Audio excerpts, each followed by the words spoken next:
Hey everybody, this is Matthew Soltiziak, and you're listening to Not the Same Old Lions podcast, part of the Minute Media Podcast Network. This season, it's all grit.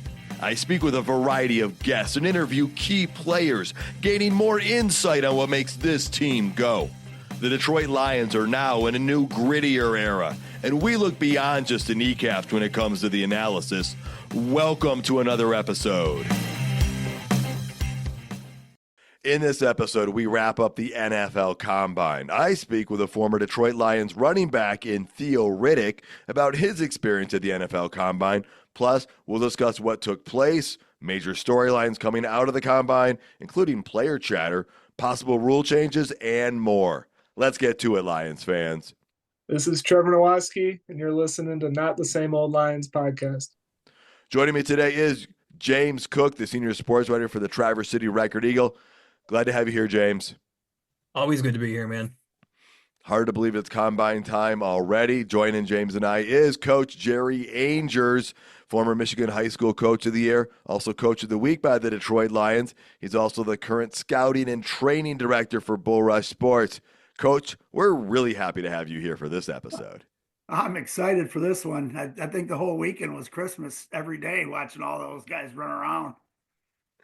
That is great, and I cannot wait to hear all the stuff you dove into. Folks, we're going to get to our takeaways of the Combine, the news coming out of it. Then later on in the episode, we will hear from former Lions running back Theo Riddick as he shares his insights on what it was like for him to go through the NFL Combine experience when he was coming out of Notre Dame. Okay, I've heard there are lots and lots and lots of defensive players. Like there could be 25 or 30 defensive players going in the first 100 picks of this draft, which is pretty incredible, Coach. Maybe a decent number of receivers, but not a lot of tall ones. And there's supposedly some good tight ends in this draft as well. And so combine, numbers, stats, all that stuff. Coach, let's start with the defensive line. What did you see? Who did you see? What did you like? Well, the interior, let's talk about the interior guys first, because that's kind of how they did with the Combine. It was kind of nice.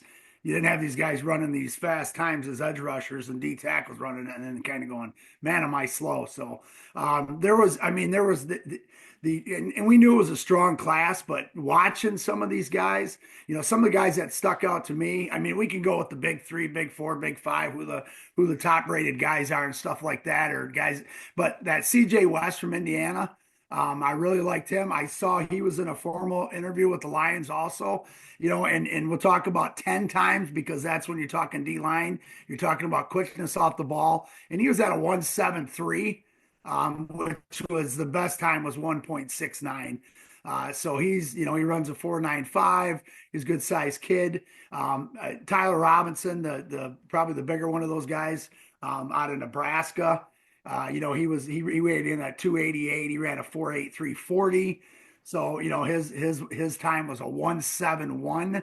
I can go on and on. And of course, now, Coach, that 1.71, is that his time to get from the ball is snapped for him to get off the ball and move? Is that what that measures? It's a 10. Yeah, it's a 10-yard run. They time in the 40, and your time is all set up on how quick you get off the ball. I'm training guys 3 days a week, trying to get them off the, out of the blocks, out of their stance as quick as possible. So anything, you get down to those 1.7s and stuff, especially with big linemen. Probably one of the guys that stuck out to me the most, I'm a Michigan State fan, of course, is Harmon, out of Oregon. Of course, he played at Michigan State and then transferred to Oregon. And he had a 1.74. And his 40 was a 4.95. So, okay. Those are just guys. There's, you have the, you can go on and on with how many different guys, but looking at that and the depth wise and the quickness and the big guys, it was just fun to look at those guys. So a guy like Harmon, do you know where he's projected to go in the draft at all? Any ideas on that? He's pretty high up. I think he's a top 50. So out of the tackles, oops, that's wrong tackles. Let me come back to that. I got to look that up. I can't remember where they were projected.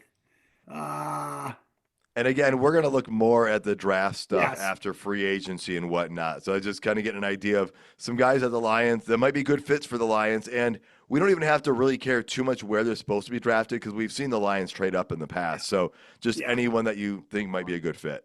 Yeah. Herman's a top 5 guy. You got Graham and Grant, of course, from Michigan, and then Nolan and Williams, and then Harmon was a top 5, so where's he going to fall? And, are we really interested in a D tackle as much as an edge guy?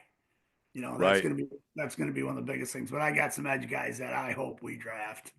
Well, let's go to the edge right now then. I mean, it's still defensive line, and that's an area where a lot of Lions fans are hoping that maybe we can find a young guy in this draft, even if it's later in the first round. Are there any guys that jumped out to you that said, hey, well, I like the way this guy or that guy looked?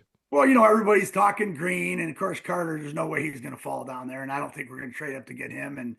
And I mean, there's a bunch of those guys. Pierce Jr. just killed it. His went up. I think he ran a 4.47. His 10 time, the guy from Tennessee, was 1.56, and he destroyed the drill work. So I think he could jump ahead a couple of those guys. My gut feeling is, Abdul Carter didn't do it. Didn't work. Erza Riku. I'm sorry, I'm going to kill these names. Out of Boston College, he had some good numbers. He's like number 2 in the top position. So those the guys that didn't do it.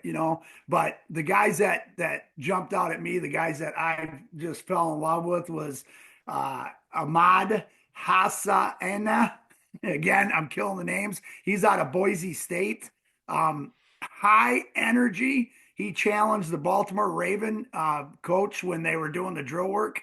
He came up and started screaming at the Baltimore Raven coach, like, "Let's go!" And he was pounding his chest. And great story on him. Again, we love the Lions stories.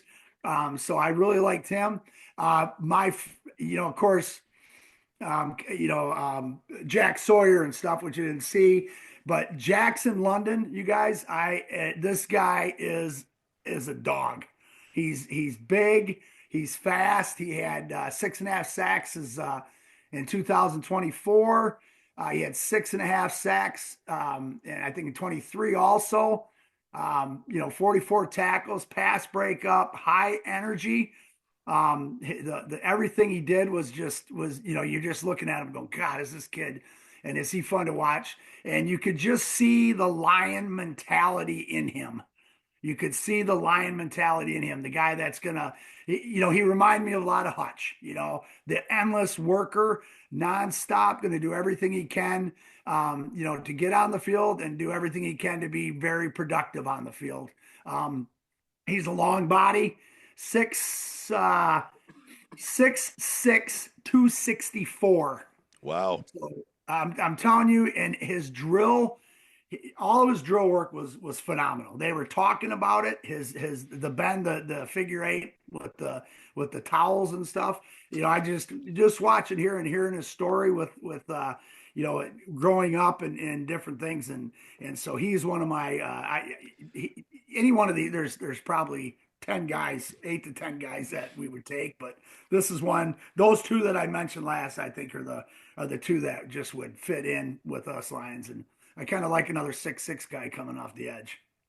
Yeah, that would be fun. And yeah, there are a lot of defensive options in this draft. Coach, thank you for highlighting those guys.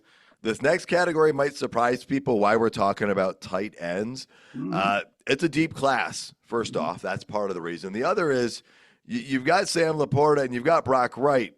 But if I'm not mistaken, those are the only 2 tight ends currently under contract. Now, I'm not suggesting we draft somebody in the first or second round for tight ends here by any means. But if there's a lot of talent, you might get somebody later. And I have a feeling, the Lions want a blocking tight end. They want someone who can block because that's a big part of their running game. Coach, any of these tight ends jump out to you? Oh, boy. I think there's 8 of them.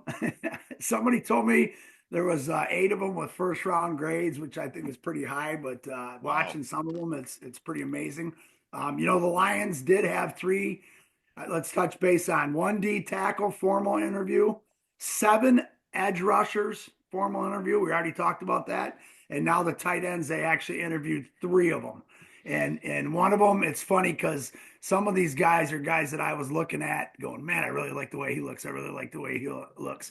And the Lions, the tight end from Georgia, oh God, where's what? Haws, Hawes.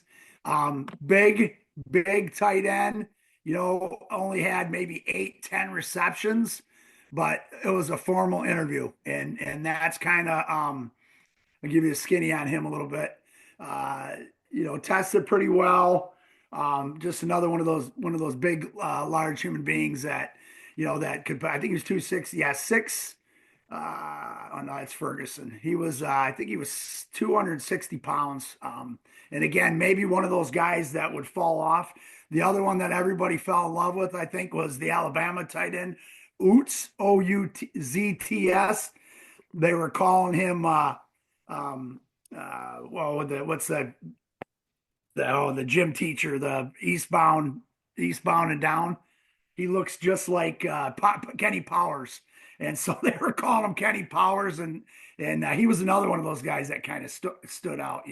You can we could go through the top dogs, the big guys, but I think those are a couple of the guys that you see Lions taking late, because they could take them late, but and get that another blocking tight end for us.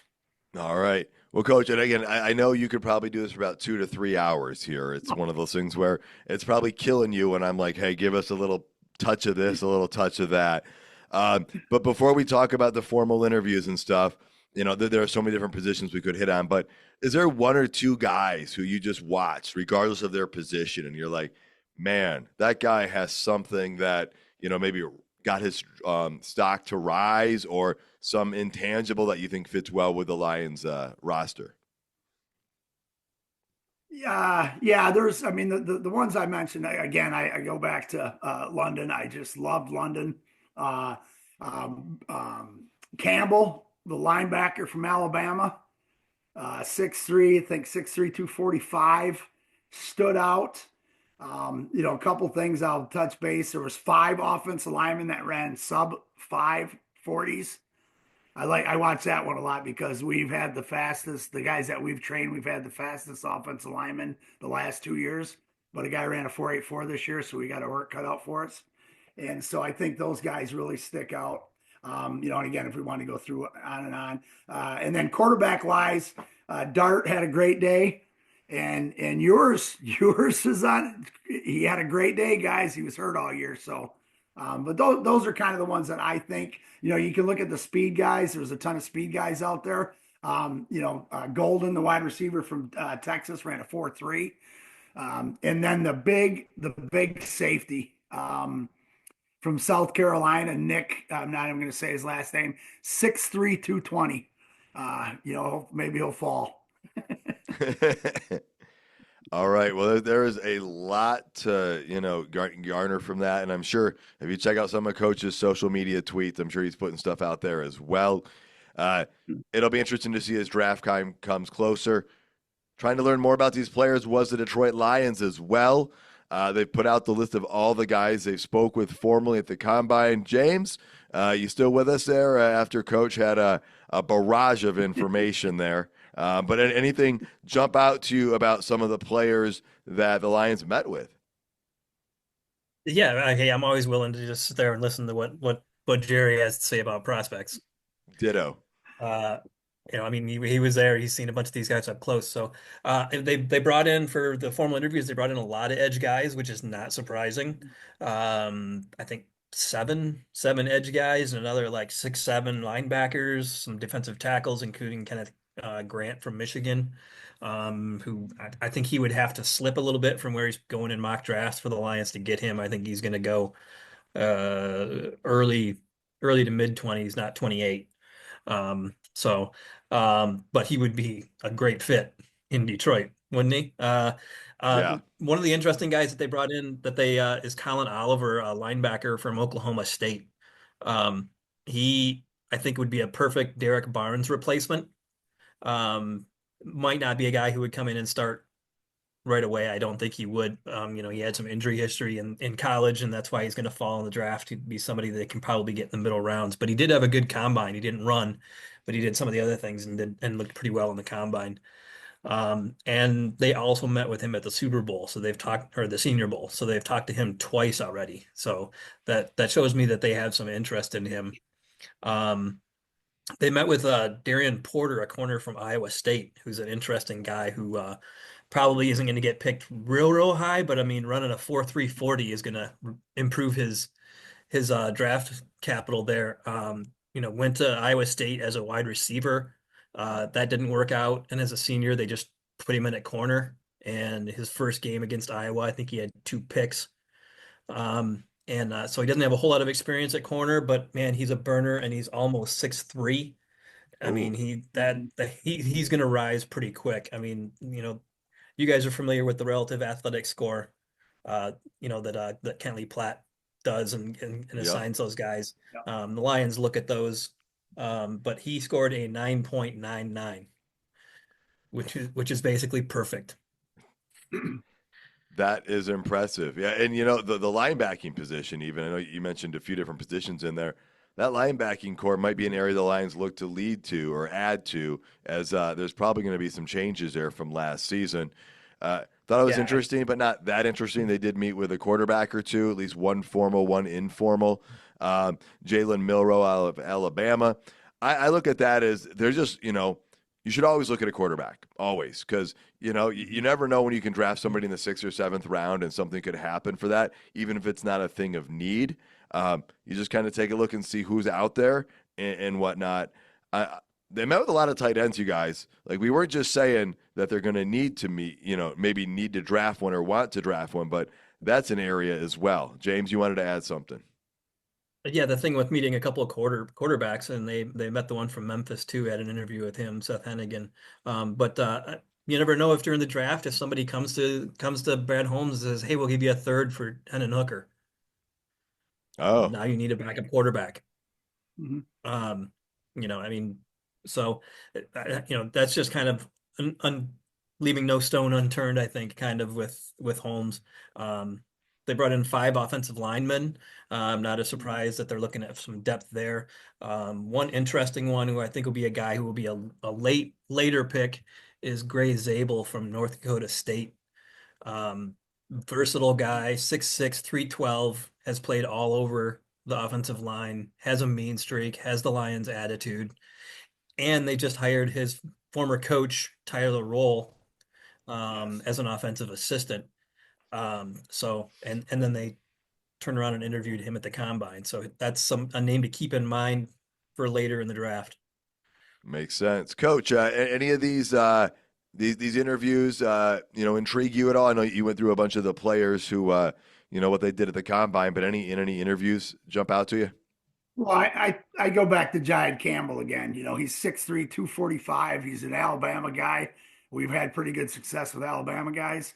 He can play that rush end. He can play off ball. He can probably play every position because he's so fast. So that's one of the interviews that I really, again, when you see that and then you see, but again, where's he going to end up as? Is somebody going to jump ahead of us and grab somebody like that? Where is he going to list? And so, he could fall. He could fall to that. But we know that what the Lions are going to do in 28. They're either going to trade up to grab somebody they really want, or they're going to take the best available player or trade down. So it'll be interesting to see how they do that. You sound like John Madden right there. The team that wins the game will be the team that scores more points. But no, you're right, though, Coach. You don't know what he's going to do, but Brad Holmes is going to do something, and it's going to be probably pretty exciting. Whether it is packaging something to move up for somebody, but they're going to look at all those first-round grades, right? And depending on how many guys have a first-round grade, they might be moving up for one, or they might be, moving back thinking they can still get somebody and pick up extra picks. So you're absolutely right on that. Okay, guys, in addition to players, the NFL Combine is a great time for clubs to talk to each other and move deals forward. There's also talk about rule changes. So let's jump over to the rule side of things, and then we'll come back and wrap it up with some of the player chatter. Rule changes are being proposed, so let's talk about those things we'd like to see. The NFL is considering changing the overtime rules to decrease the advantage for teams that win the coin toss. Now, they've already done that because it's no longer sudden death. It used to be sudden death, but now you add that touchdown requirement element. It's not necessarily sudden death. You know, you can't win it with a field goal without the other team getting the ball. Want to hear what you guys think. Any thoughts on what they should do? Should they maybe adopt the college system? James, let's start with you, and then Coach, let's hear your thoughts. Yeah, for a long time, I've said they should just go with the college overtime system. I think it's a much more exciting version of overtime than what the NFL currently has, and it's fair. It doesn't give an advantage to somebody who wins a coin toss. Both teams get the same amount of chances, so I think it's just something that makes sense. I don't know the NFL's resistance to it. I'm not sure why, but maybe they just don't want to be seen as copying the NCAA or something. But I like the college overtime system. It's exciting and it's great. Yeah, maybe they don't want to be seen as copy. I mean, college will not call it the 2-minute warning. They specifically mandate they call it the 2-minute timeout because they added that this year, and maybe they wanted to be different than the NFL. But I hear you on the college overtime system. You like it. You think it's fair. Coach, how about you? I love the college overtime system, but I still don't have a problem with the NFL one. I don't think coin toss has anything to do with it. If you go down and score a touchdown, they're going to kick the ball off to you. You got to go back down and score a touchdown.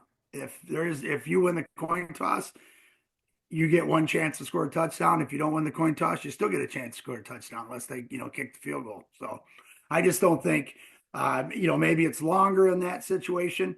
But if a team goes down and scores right away, it's no different than the college thing. The college thing is if you score right away, then they have to score. If you score a touchdown, then they have to go for two as the system goes on. But I still think with the way they changed it, other than if a team could run out the 10-minute clock and score a touchdown where the team never even gets a shot. But so I don't know. I think they make too many situations, too many changes on those different things, and I just feel that it's pretty fair with the NFL one. And I agree with James though on the college one. That's exciting as hell. But boy, you're going to have a lot of dudes getting injured, I think, in the pro level if you go into 8 overtimes. Okay, a couple things there. One, I think you're talking about the playoff overtime system for the pros, because in the regular season, if you go down and score a touchdown, the game's over. In the NFL regular season, That's the whole thing now. That's how it's been. It was in the playoffs where if you went and scored a touchdown. Season. Yeah. Oh yeah, if they score a touchdown, yes, I got that. Okay. Yeah. So there is talk of taking a playoff one and making it everything. Yeah, that's kind of what I was alluding to. Okay. Yes. Makes sense. There was a time when the NFL didn't have the 2-point conversion, right? And then they finally saw the fun it added to the college game, and so they added it. And so I like the college system for the fact that if one team's defense is good and the other team's defense is bad, and then the offense is good, offense is bad, it puts your offense and your defense both responsible for the win or the loss of the game. It gives them both a chance to influence it. So from that perspective, I like it, where, it's not flip of the coin, the strength versus the weakness potentiality. But I also see your point on, you don't want 7 or 8 overtimes either, because that injury factor could go up as well. And so I don't know what the right system is. I like the college system.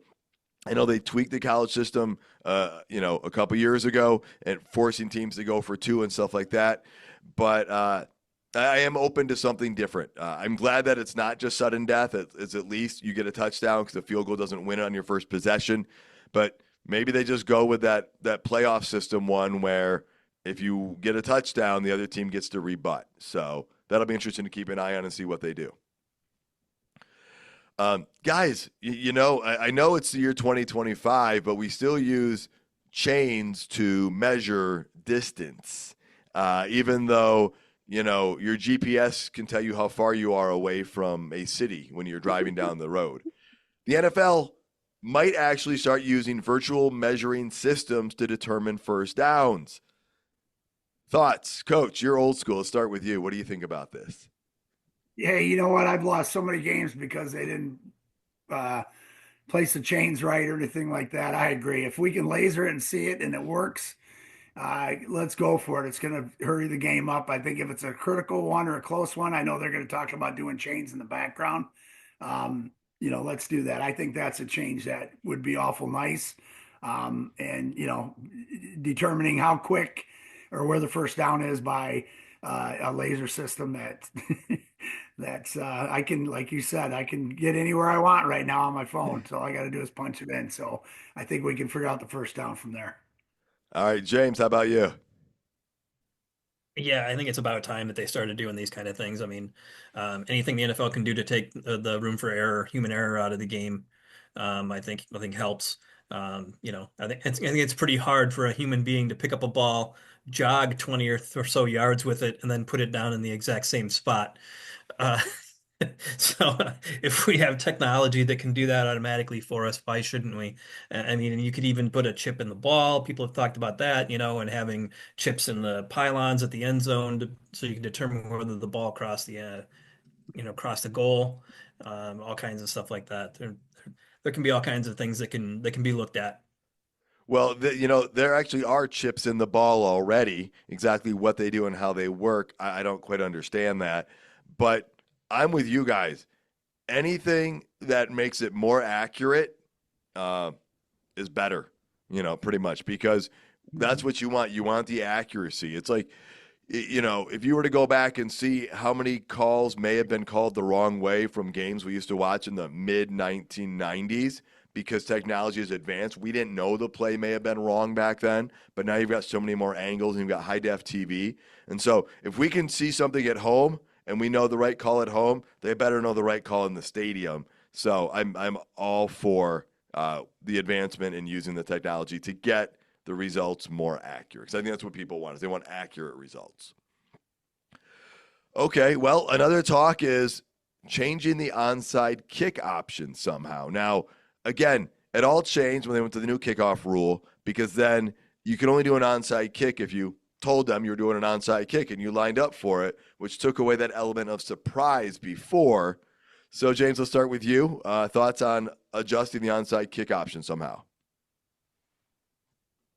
Well, I think one of the things that they're looking at is actually where the touchback yardage is, and I think they're thinking about bringing it out to the 35 now to make it Mhm. more likely that teams return the ball instead of letting it go through the end zone and just taking the ball, or the defense kicking it out of the end zone and giving the other team the ball. So that would dissuade people to do that. The new rules are designed to make the kickoff safer. Nothing's going to be safe because it's NFL football with 250 and 300-pound guys hitting each other. But it's supposed to be safer because you're taking the distance that the guys run before they hit each other out of the equation. But some teams used this as an advantage last year. I mean, the Washington Commanders were one of the ones who took the Lions' fourth down thing and then compounded that with gaining hidden yardage on special teams. I mean, they were one of the teams that made the other team return the ball, and they gained yards. I heard an interview with Dan Quinn, and he was like, "Yeah, in our metrics, we gained a couple of yards every kickoff over other NFL teams because we made the other team return it, and we got a couple of turnovers as well off of it." So I think you're going to see some some encouragement by the NFL for more teams to have to return the kickoff just because it is an exciting play, and instead of it just being something that extends the commercial break with one play that most of the time means nothing. Yeah, that makes sense. I do. I've heard they're looking to adjust that a little bit as well to incentivize them to actually kick it in the field of play.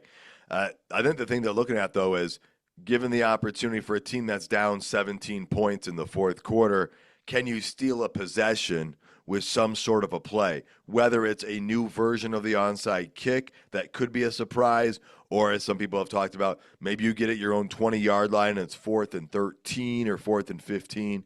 Just some extra variation. And the thought process behind that is it allows the game to continue to have a chance to be close versus being over by the end of the third quarter, something of that sort. So, Coach, Mhm. weigh in on this. Any thoughts on adjustment to the kickoff or the onside kick attempt or whatnot? Yeah, I like the adjustment on kickoff too. I said that during the year. I think we talked about it was if you're going to kick it in the back of the end zone, you're going to lose 5 yards. I mean, if everybody's going to continue to do that, they're trying to get the return game involved. And and so yeah, bring it out. Bring it out to the 35, or bring it out if you kick it in the back of the end zone, it comes out to 35, or comes out. What's it come out to if they kick it out of bounds? So kind of do something like that.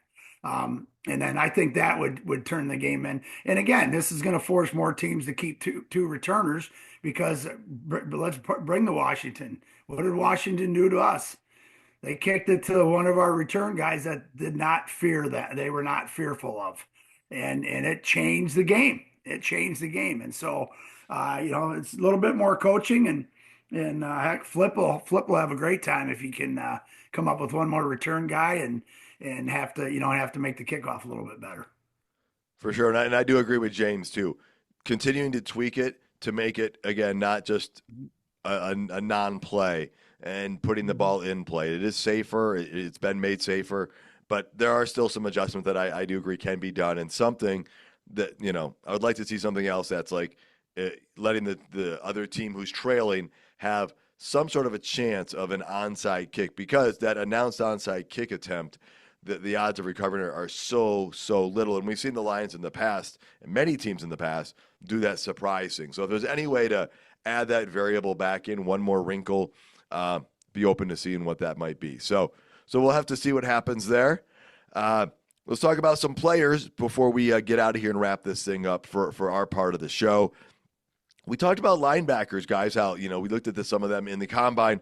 The Detroit Lions are releasing linebacker Jalen Reeves-Maybin. It's going to save them about $2 million on their cap. He was halfway through a 2-year deal. We know he did deal with a neck injury this past year. James, any thoughts on that move? Yeah, I'm wondering if maybe something with that neck injury came up and he was just kind of looking at maybe not playing next year anyway, or something. And then also there's the 2 million in cap savings. Maybe they're got a plan for that, which they probably obviously do. But it was a bit of a surprise move. Yeah, it caught me by surprise as well. Coach, how about you? Thoughts on Jalen Reeves-Maybin, a.k.a. Germ? Yeah, I think the injury had something to do with it. I think he only played in 10 games last year. I think they've figured out some more depth. I think it's a savior, and he could be that injury uh, reared its ugly head, and he's going to be done, or maybe not. But yeah, again, it's surprising because he was the captain of the special teams and president of the NFLPA and all that stuff, and great guy, and the Lions love him. But I think they have some guys on roster now that can take his place and gives us a little bit of wiggle room with some extra money to spend on free agency. All right. And, we'll be getting into free agency next and looking at a lot of different players who could be coming and going. But one of you guys did write down the names of Darius Smith. Will you guys want to comment on that one? Oh, that was something I was thinking about, the releasing thing. If something like that's going to happen, he could be another one, next guy up if they are going to go after somebody. So, yeah, I just kind of put that up there because I was thinking about him and Maven. Okay. Yeah, we'll talk more about Za'Darius when we look Yeah. at that free agency stuff, because that's a name that has surfaced a little bit. Around the league, some other names have come up and have been resolved. Matthew Stafford is staying put with the Rams. I'm going to just say this. I didn't believe for an iota of a second that he was leaving the Rams, because there aren't 4 or 5 other teams that might be better or as good as the Rams in the NFC for him to go to.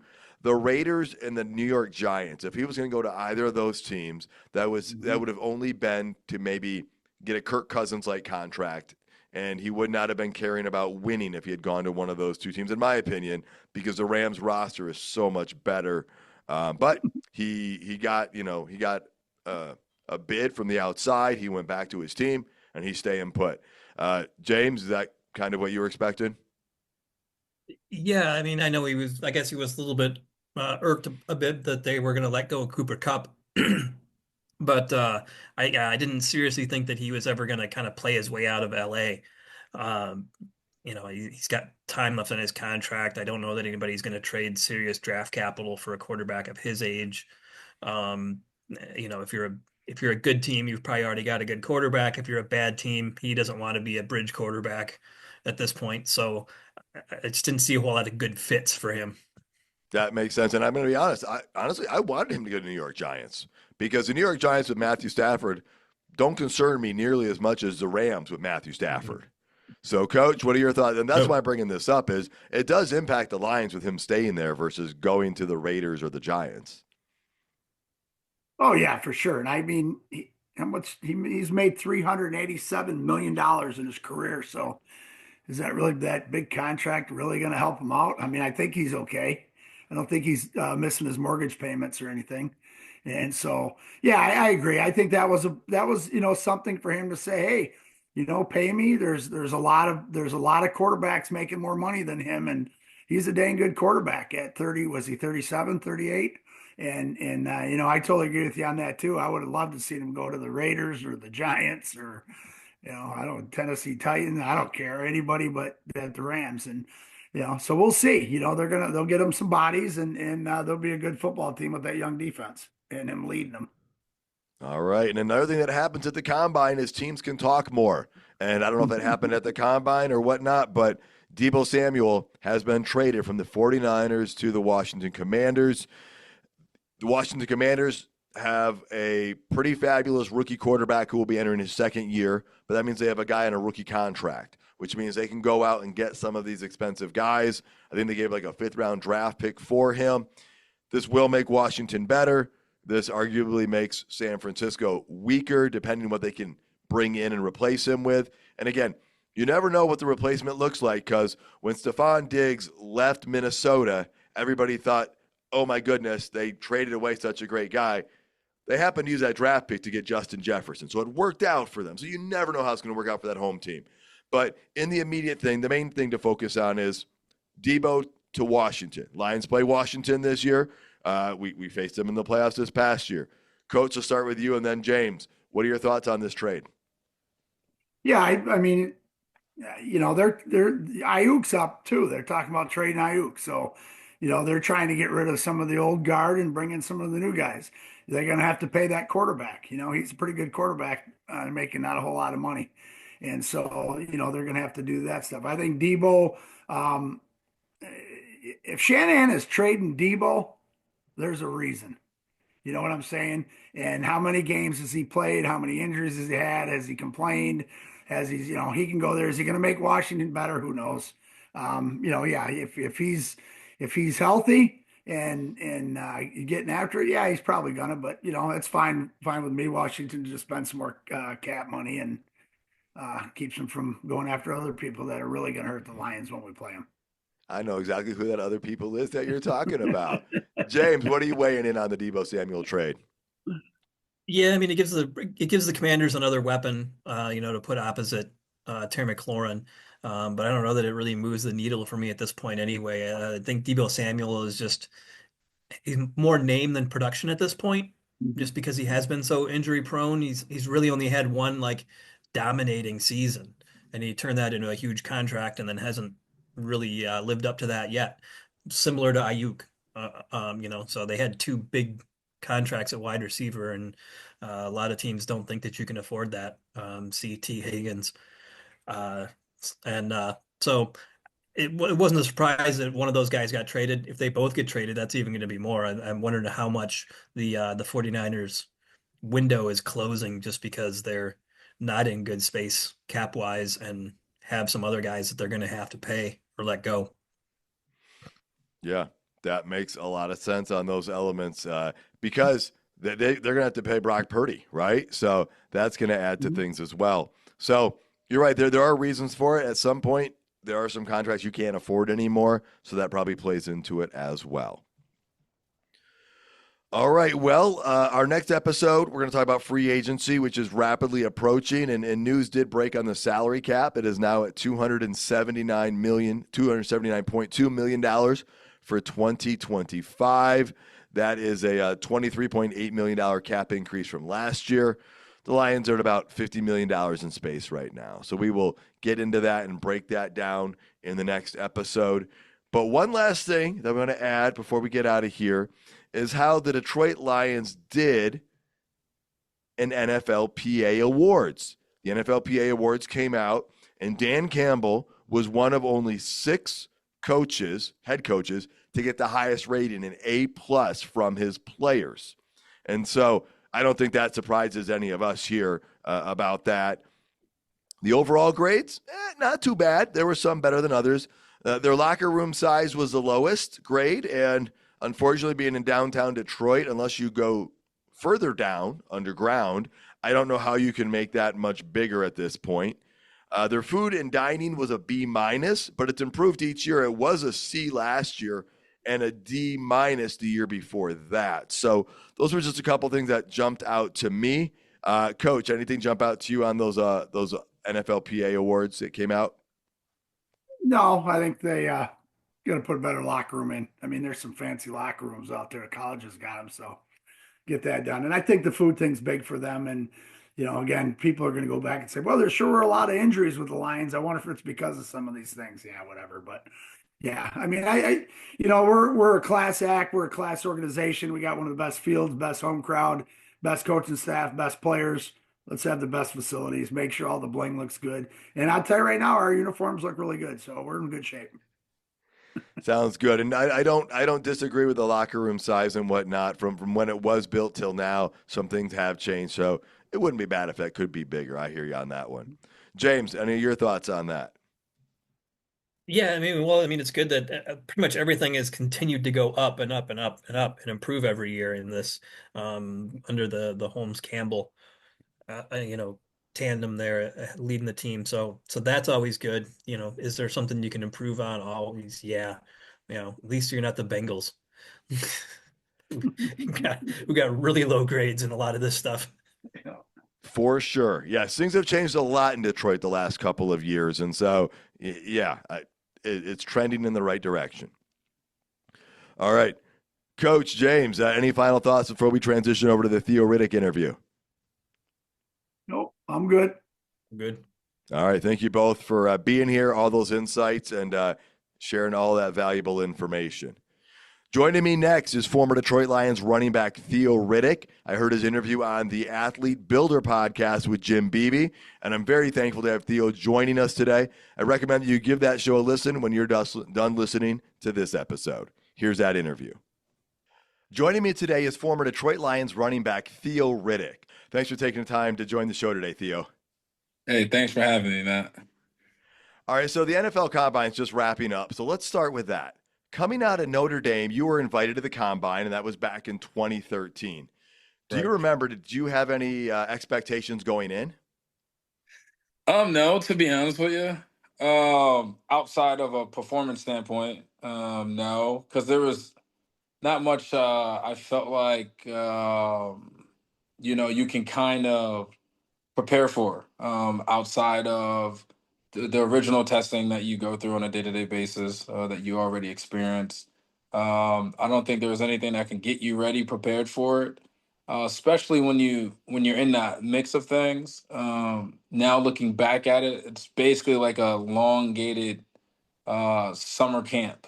I like to put it right it looks a lot better for outside looking in, right? As if like, oh, all we do is just run and bench.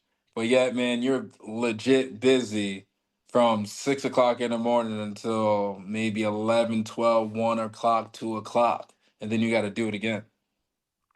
All right, well, did you do any special prep work ahead of time for that, or not really? Not really, not for the mental aspect of it. It was just more so cliche. Hey, be yourself. Don't think too hard about, questions. Obviously feel confident in yourself. You wouldn't be there if you weren't good enough, XYZ. So I don't think it was a lot more prep on the mental. It was all more physical. It was all like, hey, you need to bench and run and shuttle as fast as you can. So it was more around that premise. I don't think the mental aspect was really spoken upon or brought up much at all. Did you have any former teammates out of Notre Dame or whatnot that had gone through the process the year before that gave you any insights?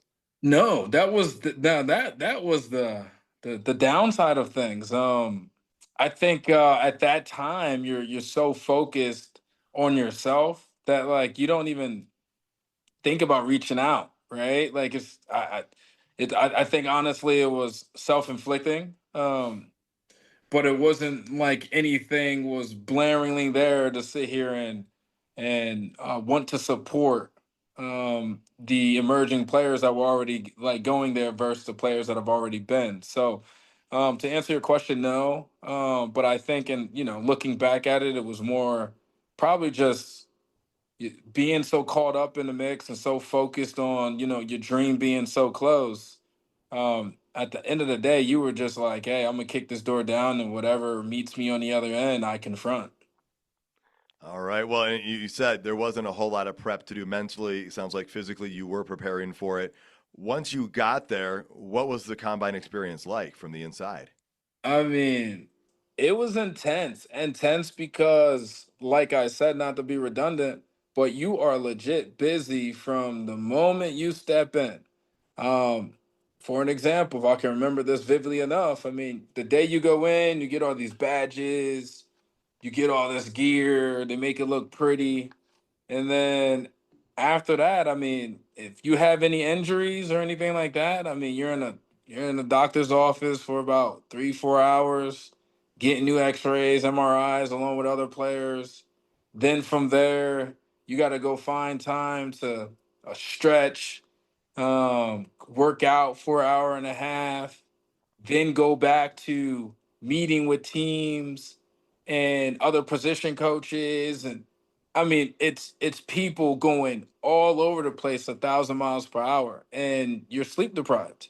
um so it was tough. It was tough, man. It's like what I compare it to from an analogy standpoint is like what you see in movies when star players go to college, and you're like, oh, you got all the ladies, you don't have to go to class, and then you get to college, and then you understand like why that's a movie, right? Why it's so fictional. It's like, no, brother, you got to do this and that plus some more. So yeah, like I said, it looked prettier on the outside versus being inside, man. It was tough. All right. Well, it seems like at the combine, they measure just about everything that you can do. And first off, that's also great hearing that experience again, how again, movies are movies, not real life. And those who, go through it understand the difference. And it's nice for people who don't to kind of hear that. But out of all the things they do measure, is there anything that you accomplished at the combine that you remember that like you were kind of proud of or stood out to you? Not necessarily. I would say more so, if anything, being just completely confident within. I think coming from the combine, it shook a lot for me personally. I know when you go in there and you talk to the coaches, they try to get you flustered, and I felt like I kind of didn't represent myself well enough. I mean, you would come in and I'm thinking we're just going to talk straight football, and you're getting questions like, all right, when was Notre Dame founded? When the what in what direction does the sun set? Like what's the gravitational pull from North Pole to something else? It's like, so to me, it just like shook me. Like I was beyond baffled because I was under the impression there was just going to be things around the football season, things around there, and it was just like uncommon questions, and you hear it from other players, right? Just I mean, the form and how it happens in terms of the questions that are asked are different, but they're all very similar in that same category. Um, so I wish I would have kind of just stuck to my guns and just been like, I could have perfectly just said I don't know. But to the the insecurity in myself, I knew there was just an answer, and I just wanted to be right and wanted to answer correctly because I'm kind of like OCD in that aspect. So it bothered me a little bit. So I think after um, just learning not to get flustered, I think that's the biggest thing. There's so many different things out there that can distract you, take you off track, and always remind yourself, like things that you need to do when you do feel triggered. That makes a lot of sense. And it leads me right into what I was going to ask you next is about those interviews, those one-on-one interviews. That's a lot of great insight there with, the questions out of left field, I guess, if we're using that baseball analogy. Did you meet with every team while you were there or just most teams or how I did met that with work? most. I met with most about I want to say like 22 teams. And again, and just the structure And when those meetings would occur, it was tough for you to like represent yourself or be the best version of yourself. You have long days. Some teams want to take you like right in the evening, like late evenings, but then at night you still got a lot of things that you're obligated to do. So while you're doing all those type of things, then you got to go get training depending on the hour in which they want to see you. Sometimes you got to go see that team first and then push your training back. So again, it goes back to um, one thing to represent yourself the best, but it was hard to because you're sleep deprived. And then you're getting asked all these random questions from all these teams. I mean, I honestly can vividly remember at least 6 teams that did not ask me one football question. Not one. You know, it was Wow. other things about family history, this and that, and things that didn't really concern you. So it just makes your mind wonder. I mean, you're an emerging adult at 21 years old. Like you're trying to do everything right. You gotten this close. You're at 90%, right? So you're dotting your I's and crossing your T's to the max.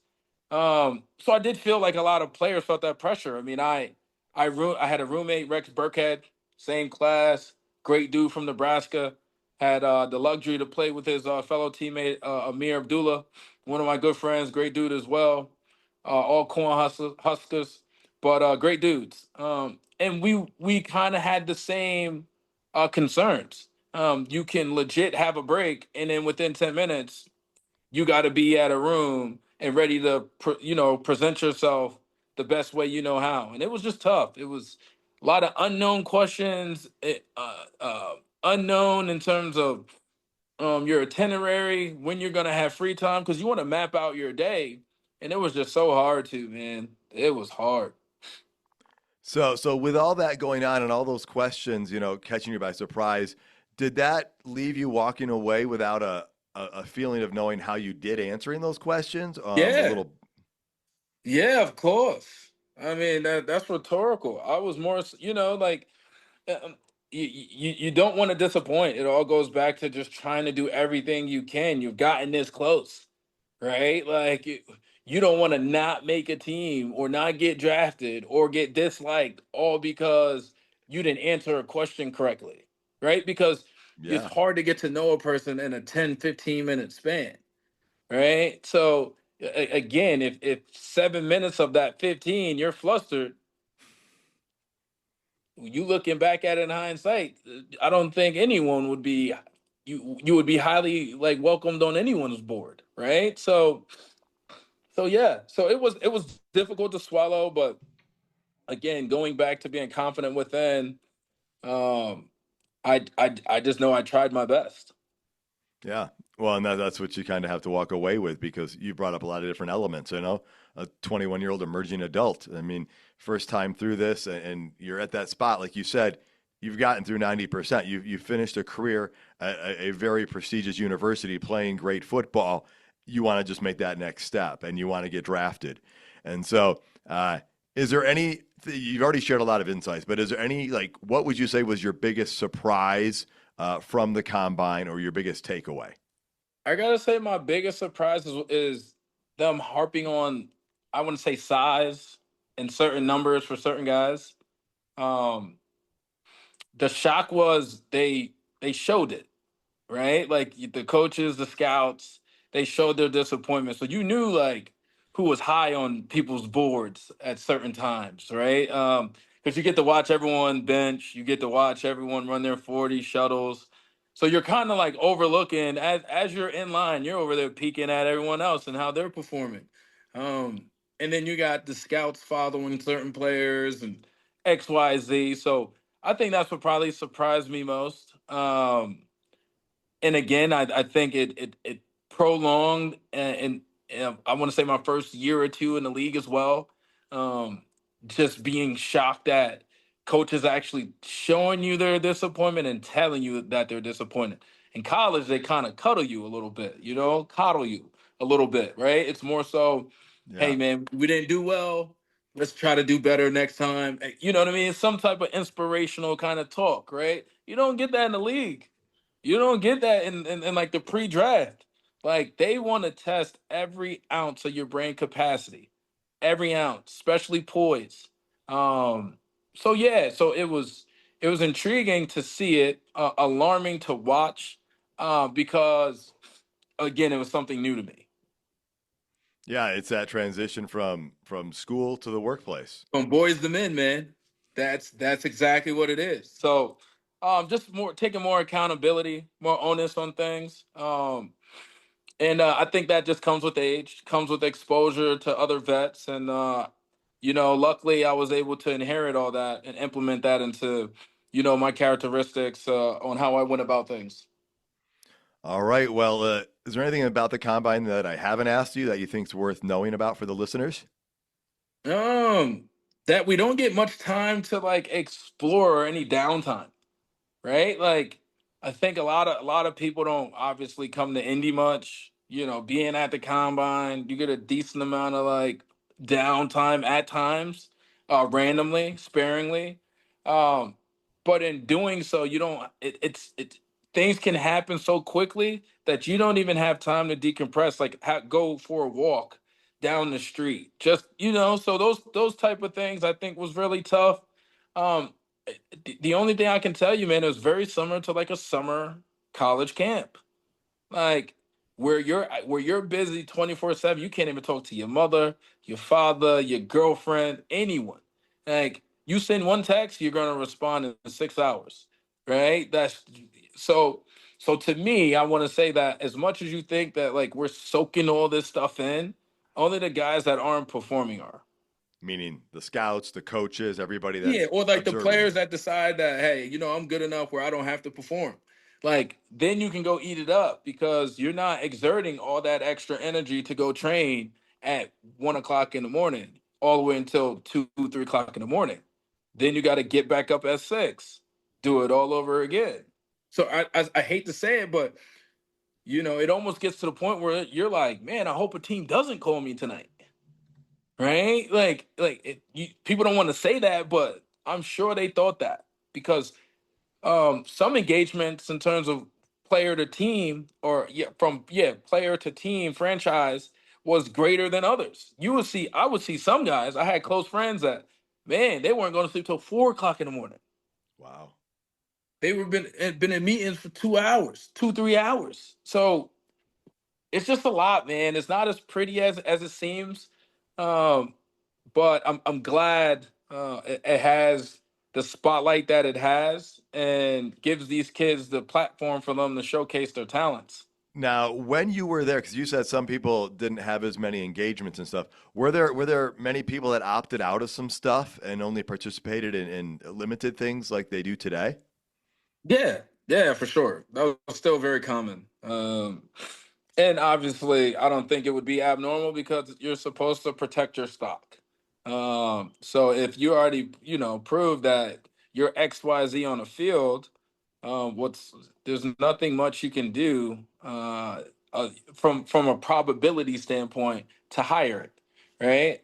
So yeah, so I thought it was pretty normal. But again, the beauty of it is to go see other athletes that you have known about for quite some time and see how fluid they are in their movements or their drills and watch them go. And that was very motivating. So yeah, that's cool. I didn't even think about that aspect, which is you get to see all these other athletes who are looking to go to the next level, just like you. Some you've competed against on the field, some your team didn't match up against, so you only watch them from television. And now you get to see them and talk to them, some of them in person. Yeah, for sure. And again, now I think that was probably the best aspect of uh the combine.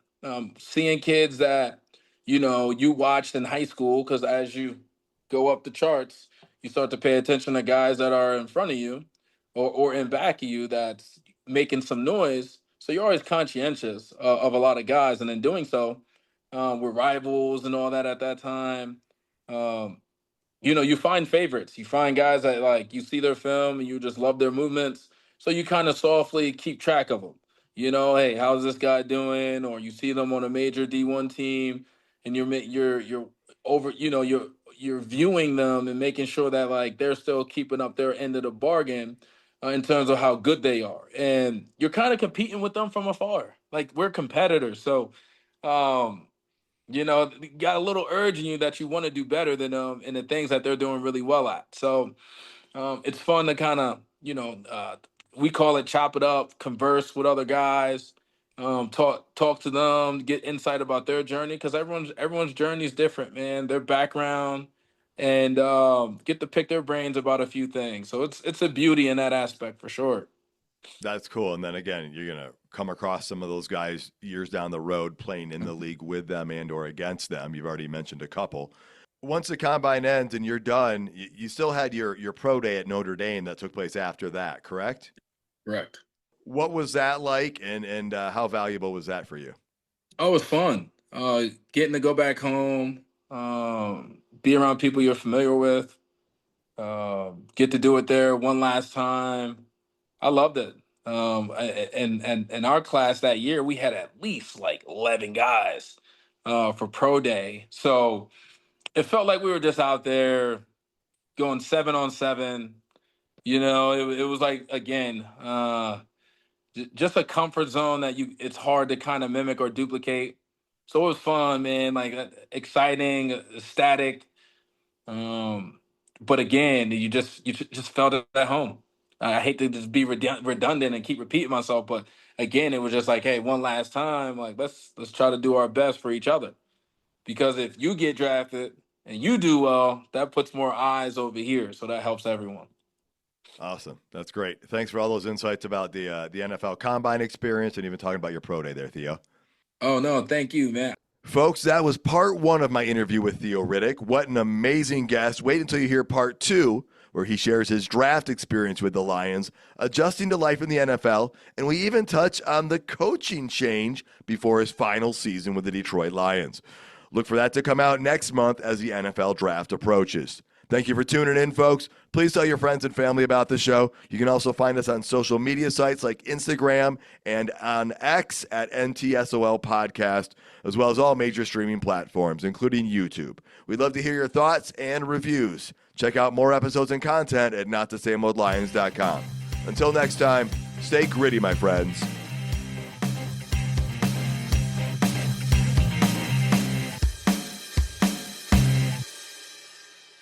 You're a startup founder. Finding product market fit is probably your number one priority. But to land bigger customers, you also need security compliance.